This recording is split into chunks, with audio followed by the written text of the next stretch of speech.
மஞ்சள் மஞ்சள் பொதுவா நல்ல காரியங்கள் ஸ்டார்ட் பண்றதுக்கு முன்னாடி இந்த மஞ்சள் எடுத்து வச்சு தான் ஸ்டார்ட் பண்ணுவாங்க.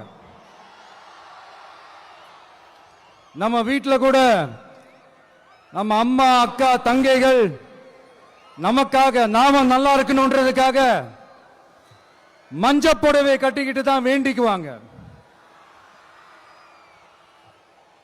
அப்படி அந்த மஞ்சள்னாலே ஒரு தனி வைப்பு தாங்க. நம்ம கொடியில கூட அந்த வைப்ரண்டான அந்த எனர்ஜெட்டிக்கான அந்த மஞ்சள் இருக்குமே, அந்த மாதிரி மங்களகரமான மஞ்சள் விளையிற பூமி தான் இந்த ஈரோடு பூமி. இங்க வந்து மஞ்சளை பத்தி பேசாம வேற எங்க போய் பேசுறது? அது மட்டும் இல்ல, இங்க ஒரு மகத்தான ஒரு மனிதரை பத்தி நம்ம பேசியே ஆகணும். இந்த ஈரோடு மண் விவசாயத்துக்கும் பேர் போன மண். இங்க நடக்கிற அந்த விவசாயத்துக்கு மிக முக்கியமான ஒரு கவசமா இருக்கிறது என்ன தெரியுமா? காலிங்கராயன் அணை, காலிங்கராயன் கால்வாய். காலிங்கராயன் அணை கட்டினதுலையும் கால்வாய் வெட்டினதுலையும் உயிரான உணர்வு பூர்வமான நிறைய விஷயங்கள் இருக்குது. அப்படி அந்த ப்ராசஸ்ல அவர் அந்த அணை கட்டும் போதும் கால்வாய் வெட்டும் போதும் ரொம்ப சோர்வடைஞ்சிட்டாராம். அப்ப அவங்க அம்மா அதை பார்த்துட்டு சொன்னாங்களாம், மகனே காளிங்கா, தயிர் வித்த காசு தாழ்வாரம் வரைக்கும் இருக்குது, மோர் வித்த காசு முகுட வரைக்கும் இருக்குது, அதை எடுத்துக்கிட்டு போய் அணைய கட்டியா கால்வாய வெட்டியான்னு சொல்லி தைரியம் கொடுத்தாங்களாம். பெத்த அம்மா கொடுக்கிற அந்த தைரியம் இருக்கு பாருங்க, அதை தாண்டி வேற எதுவுமே கிடையாதுங்க. ஒரு மனுஷனால எதையும் சாதிச்சு காட்ட முடியும். அப்படி ஒரு தைரியத்தை தான் இப்ப நீங்க, என்னுடைய அம்மா அக்கா தங்கைகள் நண்பா நண்பிகள் தோழர்கள் எல்லாரும் எனக்கு கொடுத்திருக்கிறீங்க. அதே தைரியத்தை, அதே துணையா என் கூட நிக்கிறீங்க. இதை எப்படி நம்ம பிரிச்சு விடலாம்? இதை எப்படி நம்ம கெடுக்கலாம்? என்னெல்லாம் அவதூறுகள் நம்ம விஜய் மேல சொல்லி மக்களை நம்ப வைக்கலாம்? என்னெல்லாம் சூழ்ச்சிகள் நம்ம விஜய் மேல பண்ணி மக்களை நம்ப வைக்கலாம்? இப்படி சூழ்ச்சிகளை மட்டுமே நம்பி குழப்ப நடத்துற சில சூழ்ச்சிக்கார கூட்டங்கள் இதை தொடர்ந்து செஞ்சுக்கிட்டு தான் இருக்கு. ஆனா அவங்களுக்கு தெரியாது, இது இன்னைக்கு நேத்து வந்த உறவு இல்ல. கிட்டத்தட்ட 30-33 வருஷத்துக்கு மேல இருக்கிற உறவு. ஏன், நான் சினிமாவுக்கு வந்தப்போ எனக்கு வயசு 10, அப்பல இருந்தே இந்த உறவு ஸ்டார்ட் ஆகி போயிட்டு இருக்கேன்னு அவங்களுக்கு தெரியாம போச்சு. அதனால என்ன பண்ணாலும், நீங்க என்ன ட்ரை பண்ணாலும், எல்லாத்தையும் விட்டுட்டு மக்களுக்காக வந்திருக்கிற இந்த விஜய மக்கள் ஒரு நாளும் கைவிட மாட்டாங்க. மக்கள் கூடவே நிக்கிறாங்க, கூடவே நிப்பாங்கன்னு அவங்களுக்கு தெரியாம போச்சு. என்னப்பா நிப்பீங்கல்ல? உங்களை நம்பிதாப்பா வந்திருக்கிறேன்.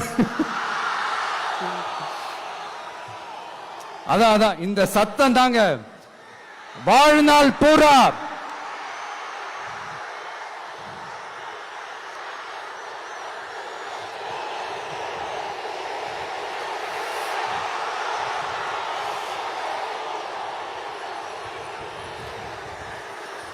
வாழ்நாள் பூரா உங்களுக்கு நன்றியோடவே இருப்பேன். இப்போ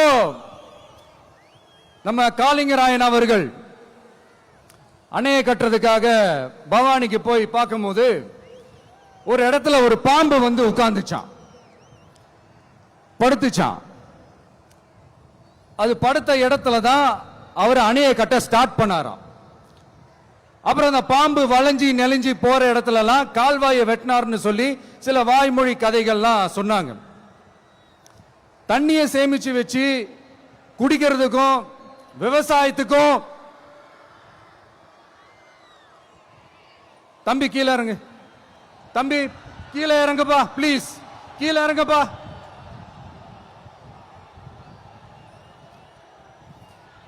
ஓகே, தேங்க்யூ தேங்க்யூ. கீழே இறங்குங்க,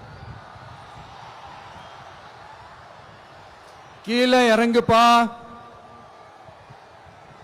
நீ இறங்கினாதான் முத்தம் கொடுப்பேன்.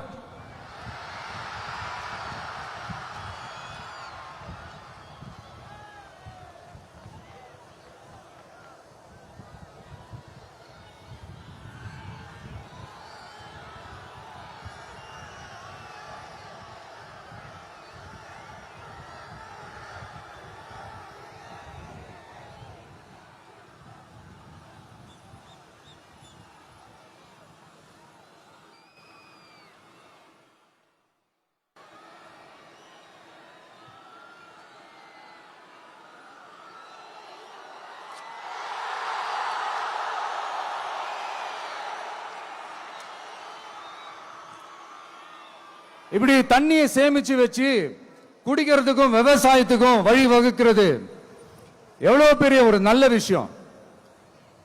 சோ இந்த மாதிரி நல்ல விஷயங்கள்லாம் செஞ்சிட்டு கதைகள் சொன்னா பரவாயில்ல, எதுவுமே செய்யாம கதைகளை மட்டும் அடிச்சு விடுறது எப்படி? அத்திக்கடவு அவிநாசி திட்டத்தை இன்னும் விரிவுபடுத்தினா அந்த 3 மாவட்டத்தில் இருக்கிற லட்சக்கணக்கான மக்களுக்கு எவ்வளவு பிரயோஜனமா இருக்கும். எத்தனையோ லட்சம் ஏக்கர் நிலங்கள்ல விவசாயம் நடத்தினா எவ்வளவு பிரயோஜனமா இருக்கும். ஏன் அதெல்லாம் பண்ண மாட்டேன்றீங்க? வள்ளுவர் கோட்டத்துக்கு காட்டுற அக்கறைய இங்க மக்கள் வாழ்வாதாரத்தில் கொஞ்சம் காட்டலாம்ல, ஏன் காட்ட மாட்டேன்றீங்க? இங்க என்ன கவர்மெண்ட் நடத்துறாங்களா இல்ல கண்காட்சி நடத்துறாங்களா? இந்த 21ஆம் நூற்றாண்டிலே மக்களை பத்தி எதுவுமே யோசிக்கிறது இல்ல. ஆனா அந்த காலத்திலேயே இது எல்லாத்தையும் பத்தி யோசிச்ச மக்களை பத்தி, குடிக்கிற தண்ணியை பத்தி, விவசாயத்தை பத்தி, அணை கட்டுறதை பத்தி, கால்வாய் வெட்டுறதை பத்தி, இதெல்லாம் எங்கிருந்து? பவானியிலிருந்து நொய்யலாறு வரைக்கும் கால்வாய் வெட்டி இது எல்லாத்தையும் பத்தி யோசிச்ச காளிங்கராயன் அவர்களுக்கு கோடி கும்பிடு போட்டாலும் பார்த்தாதுங்க. இப்படி அந்த காலத்தில் இருந்த ஒரு ஹீரோவை பத்தி பேசிட்டு இந்த காலத்துல, அதாவது 1920th செஞ்சுரியில இருந்த ஒரு ஹீரோவையும் பத்தி நம்ம பேசி ஆகணும்ல. ஒருத்தர் இலகிய மனம் கொண்ட ஹீரோனா இன்னொருத்தர் இரும்பு மாதிரி அயன் மேன் தான். எஸ், நம்ம ஈரோடு கடப்பாறை தான்.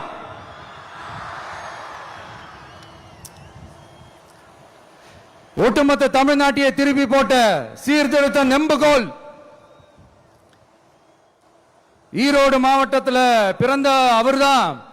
இந்தியாவுக்கே இடஒதுக்கீடு சம்பந்தமான அரசியல் சட்டத்தை திருத்தறதுக்காக போராட்டம் நடத்தினவர் யாரு? நம்ம தந்தை பெரியாரு. 100 வருஷத்துக்கு முன்னாடியே வகுப்பு வாரி பிரதிநிதித்துவம் வேணும்னு கேட்டவர். அன்னைக்கும் சரி இன்னைக்கும் சரி ஒரு ஆச்சரியத்தோட பார்க்கக்கூடிய ஒரு மனிதர், நம்மளுடைய கொள்கை தலைவர். அப்ப அண்ணாவும் எம்ஜிஆரும் யாரு? பெரியார் அவர்கள் கிட்ட இருந்து எங்களுக்கு தேவையான கொள்கைகளை எடுத்துக்கிட்டோம். அவரை ஃபாலோ பண்ற, அவரை வழிகாட்டி ஏத்துக்கிட்ட அண்ணா அவர்கள் கிட்ட இருந்தோம், எம்ஜிஆர் அவர்கள் கிட்ட இருந்தோம் தேர்தல் அணுகுமுறையை எடுத்துக்கிட்டோம். அண்ணாவும் எம்ஜிஆரும் தமிழ்நாட்டோட சொத்து. அவங்கள பயன்படுத்துறத பத்தி யாரும் இங்க கம்ப்ளைண்ட்லாம் பண்ண முடியாது. அண்ணா எங்களோடது, எம்ஜிஆர் என்னோடது, எங்களோடது, நீங்களா எடுத்துக்க கூடாது அப்படிலாம் யாரும் இங்க அழுதுட்டு இருக்க முடியாது, சொல்லிவிட்டேன். அதனால நாங்க ஒரு வழியில அரசியல் செஞ்சுக்கிட்டு போயிட்டு இருக்கிறோம். உங்களுக்கு தான் டிவிக்கு ஒரு பொருட்டே இல்லல, அப்புறம் ஏன் கதறீங்க? அப்புறம் ஆளாளுக்கு அங்க போயிட்டு இங்க போயிட்டு புலம்பி தள்ளிக்கிட்டு இருக்கிறீங்க. இது எப்படி இருக்கு தெரியுமா? எனக்கு பயம் இல்ல, எனக்கு பயம் இல்ல அப்படின்னு சத்தமா சவுண்ட் விட்டுக்கிட்டே சத்தமா பாட்டு பாடிக்கிட்டே இந்த நடுங்கிக்கிட்டே சின்ன பசங்க நடந்து போவாங்க. அந்த மாதிரி இருக்கு. முதல்ல மண்டையில இருக்கிற கொண்டைய மறைங்க சார்.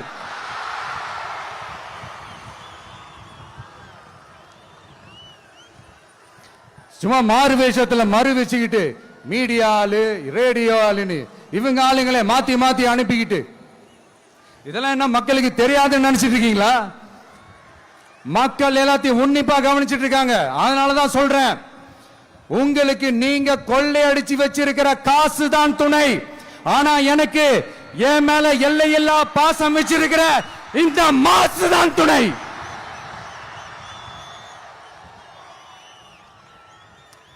இப்படி நமக்கு துணையா இருக்கிற ஈரோடு மக்களுக்காக நான் இப்போ குரல் கொடுக்கலாம் வந்திருக்கிறேன். சரி, இப்ப விஷயத்துக்கு வருவோம். பெரியார் அவர்கள் கிட்ட இருந்த அந்த செல்வாக்கையும் அந்த பதவிகளையும் அந்த பவரையும் வச்சுக்கிட்டு அவர் என்ன சொன்னார் தெரியுமா? இவ்வளவு செல்வாக்கு, இவ்வளவு பதவிகள், இவ்வளவு பவர் இருந்தோம் நான் ஒரு 5 பைசா காசு சம்பாதிச்சிருப்பேனா? எனக்கோ இல்ல என் குடும்பத்துக்கோ பட்டங்கள் வேணும், பதவி வேணும்னு ஏதாவது கேட்டிருப்பேனா? இல்ல ஏதாவது லாபம் பார்த்திருப்பேனா? இல்ல எதுக்காவது ஆசைப்பட்டிருப்பேனா? ஆனா அவர் பேரை சொல்லிக்கிட்டு அவருடைய கொள்கையை ஃபாலோ பண்றதா சொல்லிக்கிட்டு இப்ப ஆட்சியில இருக்கிறவங்க என்னெல்லாம் செய்யறாங்கன்னு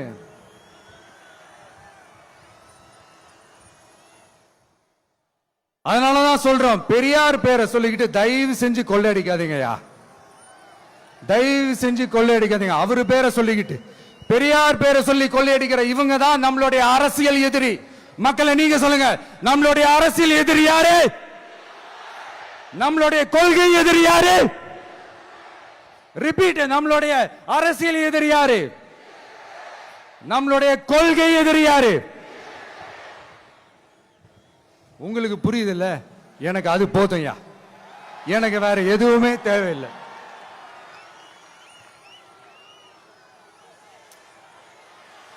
அதனாலதான்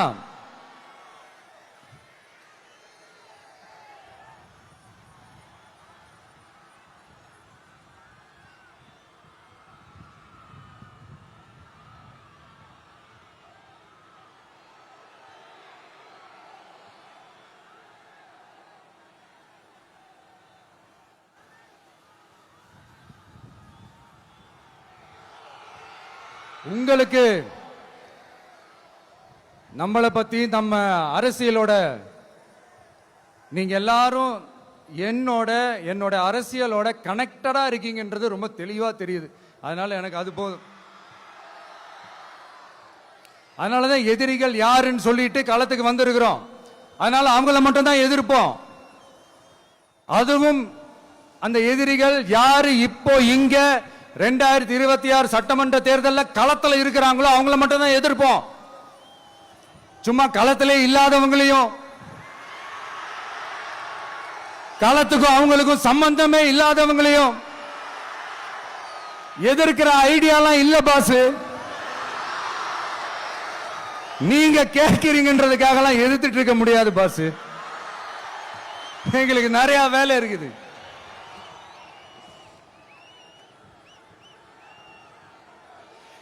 எத்தனை எத்தனை பொய்யான வாக்குறுதிகள். வந்த உடனே நீட்டை ரத்து செய்வோம், கல்வி கடனை ரத்து செய்வோம், கேஸ் சிலிண்டருக்கு மானியமா 100 ரூபாய் தருவோம், என்னெல்லாம் அடிச்சு விட்டுட்டு இன்னி வரைக்கும் கேட்கிறேன், இதெல்லாம் சொன்னாங்களே செஞ்சாங்களா? இவங்க எப்பவுமே இப்படிதான், சொல்றது ஒண்ணு செய்யறது ஒண்ணு. திமுகவும் பிரச்சனைகளும் ஃபெவிகால் போட்டு ஓட்டின ஃப்ரெண்ட்ஸ் மாதிரி ஒன்னில இருந்து ஒன்ன பிரிக்கவே முடியாது. இப்போ ஈரோடு பகுதியில் இருக்கிற பிரச்சனையை பத்தி பேசுவோம். பெரியார் பேரை மட்டும் சொல்லிக்கிட்டு எப்படி அவரோட கொள்கைகளுக்கு எதிராக செயல்படுறாங்களோ அப்படிதான் இந்த மஞ்சள் நகரத்தோட மஞ்சளுக்கும் ஒண்ணும் பண்ணல, மஞ்சள் விவசாயிகளுக்கும் ஒண்ணும் பண்ணல. ஆராய்ச்சி மையம், சிறப்பு மையம்னு கோடி கோடியா டெண்டர் விட்டாங்க, பேருக்கு கட்டிடத்தை கட்டினாங்க. ஆனா உலகமே போட்டி போட்டு வாங்குற மஞ்சளை மதிப்பு கூட்டி விற்பனை செய்ய, அதாவது அதோட வேல்யூ இன்க்ரீஸ் பண்ணி நம்ம விவசாயிகளுக்கும் இந்த மாவட்ட மக்களுக்கும் நன்மை செய்ய இதுவரைக்கும் என்ன செஞ்சிருக்காங்கன்னு யோசிச்சு பார்த்தா ஒரு பெரிய ஜீரோ தான். கரும்பு நெல்லுக்கு அரசாங்கம் விலை பிக்ஸ் பண்றாங்க, அதையும் ஒழுங்கா பண்றதில்ல. ஒவ்வொரு முறையும் பிரச்சனை. அங்க நெல் கொள்முதல் செய்யறதுல ஊழல். சரி, நாம கஷ்டப்பட்டு விளைய வச்சது வீணா போக கூடாதுன்னு நினைச்சு நம்ம விவசாயிகள் கேட்கிற லஞ்சத்தை கொடுத்தாலும் அதுக்கப்புறம் கூட அந்த கொள்முதல் ஒழுங்கா நடக்கிறது இல்லை. அதையும் தாண்டி ஏதோ ஒரு விலை விவசாயிகளுக்கு கிடைக்குது. அப்படிலாம் இல்லாம ஒழுங்கா நேர்மையா நம்ம மஞ்சளுக்கும் நியாயமான விலை பிக்ஸ் பண்ணி தரமான விதைகளை கொடுத்தா என்ன குறைஞ்சா போயிடுவாங்க? இதெல்லாம் யோசிக்கிறதுக்கு அவங்களுக்கு நேரமே இல்லை.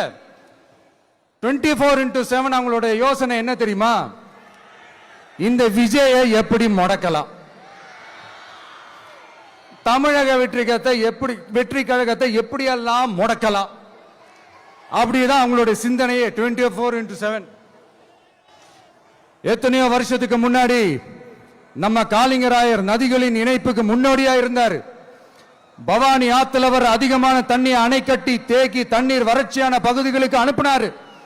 ஆனா இன்னைக்கு இவ்வளவு நவீன வசதிகள் இருந்தோம், இவ்வளவு சயின்ஸ் வளர்ச்சிகள் இருந்தோம், இவ்வளவு டெக்னாலஜி வளர்ச்சிகள் இருந்தோம், அவங்க வாக்குறுதியில் ஒண்ணு கொடுத்தாங்கல்ல, பவானி நொய்யலாறு அமராவதி 6 இணைப்பு திட்டத்துக்கு ஒரு துரும்ப கூட கிள்ளி போடல. வாக்குறுதி நம்பர் 103 சொன்னாங்களே, செஞ்சாங்களா?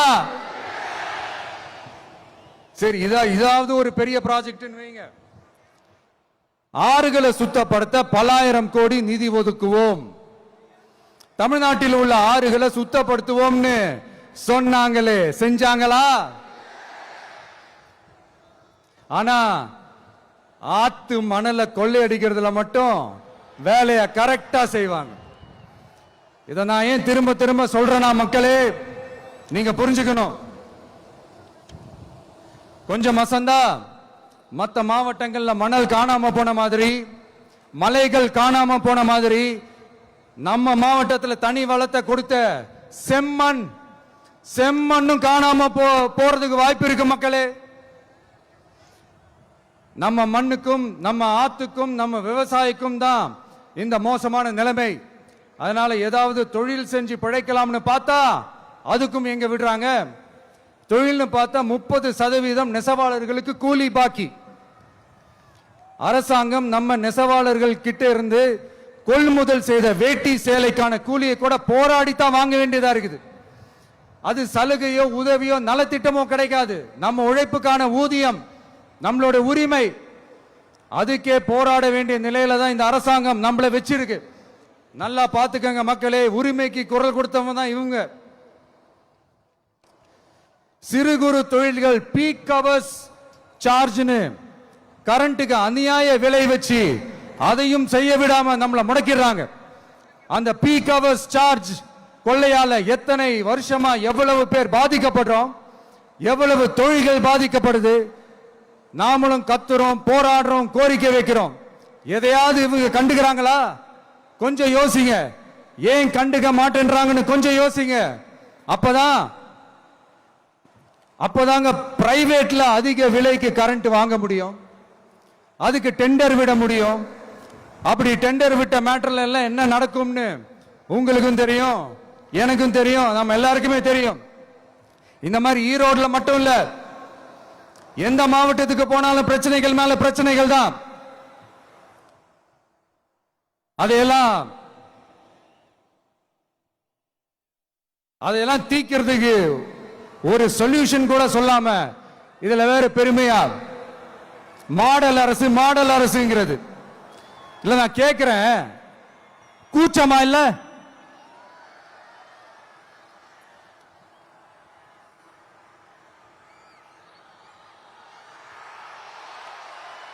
இதெல்லாம் கேட்டா அப்படியே நம்ம பக்கம் யூட்டர்ன் அடிச்சு வந்துருவாங்க. விஜய் என்ன அரசியல பேச மாட்டேன்றாரு, விஜய் என்ன சினிமா டயலாக் மாதிரி பேசுறாரு. விஜய்னா பஞ்சு டைலாக் பேசுறாரு, விஜய்னா 10 நிமிஷம் தான் பேசுறாரு, 9 நிமிஷம் தான் பேசுறாரு. நான் எத்தனை நிமிஷம் பேசினா உங்களுக்கு என்ன சார்? நான் எப்படி பேசினா உங்களுக்கு என்ன சார்? உள்ள விஷயம் என்னன்னு பாருங்க சார். ஒவ்வொரு மாவட்டத்துக்கும் போய் மக்கள் ஃபேஸ் பண்ற பிரச்சனைகளை எடுத்து பேசிட்டு இருக்கிறேன். பின்ன அது அரசியல் இல்லாம வேற எதுதான் அரசியல்? உங்களை மாதிரி தனிப்பட்ட முறையில தரக்குறைவா அசிங்க அசிங்கமா பேசுறதுதான் அரசியல்னா அந்த அரசியல் நமக்கு வராது. வராதுன்னா நல்லாவே வரும். உங்களை விட எனக்கு அது நல்லாவே வரும். வேணான்னு விட்டு வச்சிருக்கிறோம். அப்புறம் உங்களுக்கு நமக்கு என்ன வித்தியாசம்? காஞ்சிபுரத்தில் நாம பேசும்போது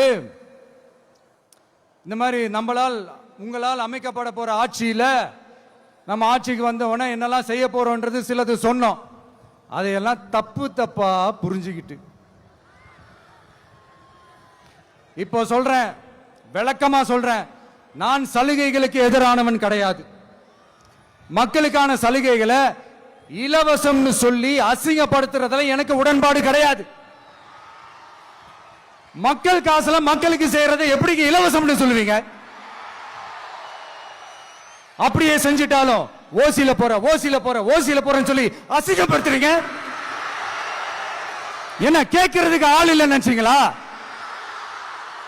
மக்களுக்கு ஒண்ணுன்னா இந்த விஜய் வந்து நிப்பா, இந்த விஜய் வந்து கேள்வி கேட்பா. இந்த விஜய் எப்பவுமே மக்கள் பக்கம் தான். அதே மாதிரி மக்களும் என் பக்கம் தான். என் மக்கள் மானத்தோட மரியாதையோட கௌரவத்தோட வாழணும். என் மக்கள் யாருக்கும் கீழே கிடையாது. அப்படி அவங்க கௌரவத்தோட வாழணும்னா அவங்களுக்கான வாழ்க்கை தரம் உயரணும். வாழ்க்கை தரம் உயரணும்னா அவங்களோட வாழ்வாதாரம் உயரணும். வாழ்வாதாரம் உயர்ந்தாதான் பொருளாதாரம் உயரும். பொருளாதாரம் உயர்ந்தாதான் வசதி வாய்ப்புகள் உயரும். இதெல்லாம் உயர்ந்தாலே ஆட்டோமேட்டிக்கா அவங்களோட வாழ்க்கை தரம், அவங்களுக்கான மரியாதை, அவங்களுக்கான கௌரவம் எல்லாமே உயரும். இதுக்கான வழிகள், அந்த சூழல்களை அந்த கவர்மெண்ட் அமைச்சு கொடுக்கணும். இதுக்கான அந்த திட்டங்களை செயல்படுத்தணும். இதெல்லாம் செஞ்சாதான் அந்த அரசாங்கம் ஒரு நல்ல அரசாங்கம். இதைத்தான் சொன்னோம்.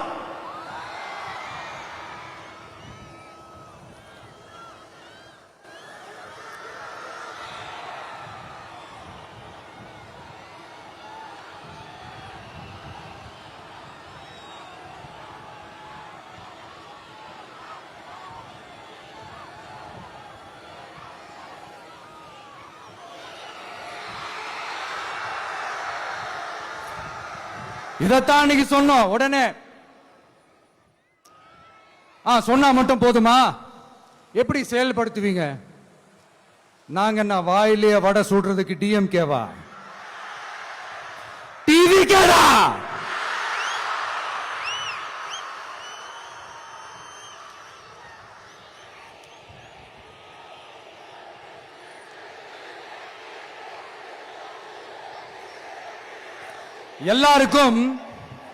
எல்லாருக்கும் நிரந்தரமான ஒரு வீடு இருக்கணும்னு சொன்னோம்.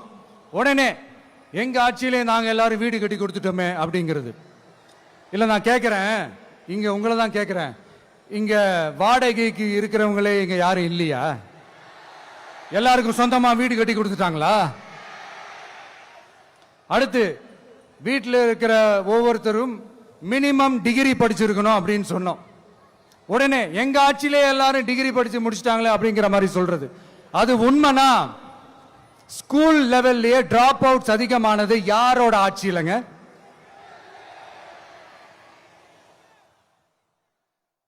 பசங்க பிள்ளைங்க யாரும் ஸ்கூல்ல சேரலன்னு சொல்லிட்டு எனக்கு தெரிஞ்சு 207 கவர்மெண்ட் ஸ்கூல்ஸ் மூடினது யாரோட ஆட்சியிலங்க? இதுல கல்வியில் சிறந்த தமிழ்நாடுன்னு டிராமா வேற. அடுத்து குடும்பத்தில் ஒருத்தருக்கு நிரந்தரமான வருமானம் வரணும், வேலை வாய்ப்பு கிடைக்கணும் அப்படின்னா நாங்க கொடுக்காத வருமானமா, நாங்க கொடுக்காத வேலையா அப்படிங்கிறது. எத்தனையோ லட்சம் காலி பணியிடங்கள் நிரப்புவோம்னு வாக்குறுதி கொடுத்துட்டு ஆட்சிக்கு வந்தீங்களே, எத்தனை லட்சம் காலி பணியிடங்களை நிரப்புனீங்க? அட்லீஸ்ட் 1 லட்சம் காலி பணியிடங்களாவது நிரப்புனீங்களா? இதெல்லாம் சொல்லிட்டு மக்களை ஏமாத்துறது யாரோட ஆட்சியிலங்க? அடுத்து ரொம்ப முக்கியமா பெண்களுக்கு பாதுகாப்பு இல்ல, சட்டம் ஒழுங்கு சரியா இல்லைன்னு சொன்னா தமிழ்நாட்டில் பெண்கள் பாதுகாப்பு தான் அதிகமா இருக்குதான். நீங்க சொல்லுங்க மக்களே, பெண்கள் பாதுகாப்பு இருக்கு, சட்டம் ஒழுங்கு சரியா இருக்கு? அவங்க சொல்றது உண்மையா? அவங்க சொல்றதை நீங்க ஏத்துக்கிறீங்களா? சத்தமா கேக்குதா சார்? இதுதான் ரியாலிட்டி, இதுதான் நிஜம். நம்மளுடைய ஆட்சியில சட்டம் ஒழுங்குல சமரசமே இருக்காது. அதனாலதான் இவ்வளவு ஸ்ட்ராங்கா சொல்றோம், தைரியமா இருங்க மக்களே. இந்த மாதிரி விஷயங்கள்லாம் நம்ம மக்கள் கிட்ட எடுத்து சொன்னா உடனே இந்த இது எடுத்துட்டு வந்துருவாங்க.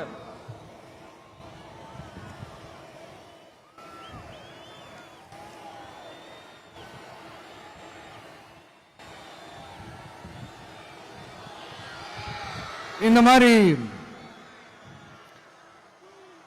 இதெல்லாம் என்னென்ன செய்ய போறோன்றது சிலதெல்லாம் காஞ்சிபுரத்தில் சொன்ன மாதிரி சொன்னா எல்லாத்தையும் தப்பு தப்பா திருச்சி பேசிக்கிட்டு அவதூறு பரப்பிக்கிட்டு. நான் கூட யோசிப்பேன், எம்ஜிஆர் அவர்களும் மேடம் ஜெயலலிதா மேடம் அவங்களும் ஒரே வார்த்தையில சொல்லி இந்த திமுகவை காலி பண்ணாங்கல்ல. நான் கூட யோசிப்பேன், ஏன் இவ்வளவு ஹார்ஷா பேசுறாங்க, ஏன் இவ்வளவு ஹார்ஷா அவங்கள திட்டுறாங்கன்னு யோசிச்சது உண்டு. இப்பதானே புரியுது. அவங்க ரெண்டு பேரும் சொன்னதை இப்ப நானும் ரிப்பீட் பண்றேன். திமுக ஒரு தீய சக்தி, திமுக ஒரு தீய சக்தி, திமுக ஒரு தீய சக்தி, திமுக ஒரு தீய சக்தி, தீய சக்தி, தீய சக்தி, தீய சக்தி. என் நெஞ்சில் குடியிருக்கும் ஈரோடு மக்களே,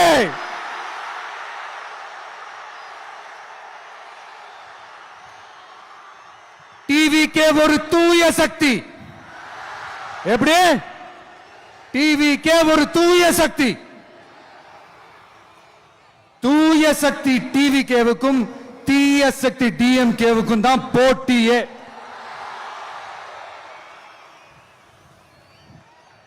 என்ன முடக்கலாம்னு நினைக்கிறீங்க, ஆனா இந்த சத்தத்தை ஒரு நாள் உங்களால முடக்க முடியாது. மக்கள் விரோத திமுக அரசை வீழ்த்த மக்கள் சக்தியான நம்மளால மட்டும்தான் முடியும். அண்ணன் செங்கோட்டையன் அண்ணன் அவர்கள் நம்ம கூட வந்து சேர்ந்தது நமக்கு ஒரு மிகப்பெரிய ஒரு பலம். அந்த மாதிரி செங்கோட்டையன் அண்ணன் அவர்கள் மாதிரி இன்னும் நிறைய பேர் வந்து சேர இருக்கிறாங்க. அவங்க எல்லாருக்குமே அந்த உரிய அங்கீகாரத்தை கொடுப்போம்.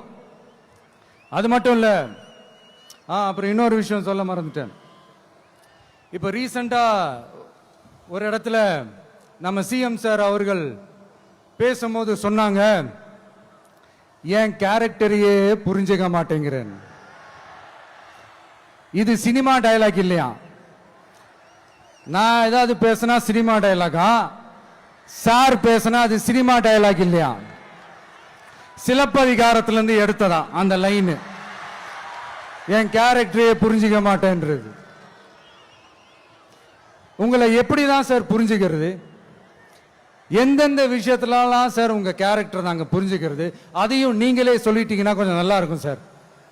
சட்டம் ஒழுங்குல நாடே சந்தி சிரிக்குது, அதுலயா? பெண்கள் பாதுகாப்புல நாடே சந்தி சிரிக்குது, அதுலயா? பொய் வாக்குறுதிகளா கொடுத்து ஏமாத்தி ஆட்சிக்கு வந்தீங்களே, அதுலயா? எதுலதான் சார் உங்க கேரக்டர் நாங்க புரிஞ்சுக்கிறது? ஆனா ஒண்ணு, தமிழ்நாட்டில் ஆட்சி செய்யற நீங்களும் சரி, ஒன்றியத்தில் ஆட்சி செய்யறவங்களும் சரி, நீங்க ரெண்டு பேரும் முதல்ல என்னோட கேரக்டரை புரிஞ்சுக்கணும் சார். என்னோட கேரக்டர்னு சொன்னது நம்ம மக்களோட கேரக்டரை. 2026 சட்டமன்ற தேர்தலோட அந்த கேரக்டரே கொஞ்சம் வேற மாதிரி சார். அத கொஞ்சம் தயவு செஞ்சு நீங்க புரிஞ்சுக்கணும் சார். புரிஞ்சுக்கலனா மக்களே உங்களுக்கு புரிய வைப்பாங்க சார். கான்பிடென்டா இருங்க சார், நல்லதே நடக்கும் சார். வெற்றி நிச்சயம் சார். மீண்டும் சந்திக்கும் வரை நன்றி, வணக்கங்க சார். நண்பா, நண்பிகள்,